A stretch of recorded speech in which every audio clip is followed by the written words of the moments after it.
আমার তাহলে মেন মাছ তোর দিয়েছি ওই জাল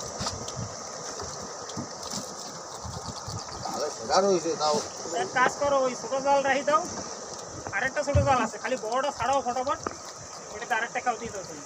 কোনা দিয়ে বড় ছোট জাল আরেকটা আছে মাথায়, এই তো ছাড়া লাগবে তো, এই তো বলছি বড়টা ছাড়াও। ছোট জাল আটটা মারি দিলে তো আটটা হয়ে যেত, তিনটে জাল মারি দিলে হয়ে যেত। তো সেরকম পড়িছি জাল উপরে করে ফেলে যাও না, মাছ বড়া কিরকম পড়িছে মাছ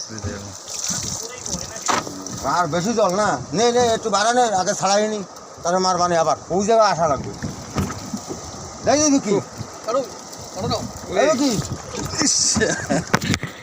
আরে তুই ফটো নিয়ে এত সুন্দর এবার কি মাছ দাঁড়িয়ে ওই জায়গা ভিডিও করি আচ্ছা একটু টান আগে জাল ছাড়াই।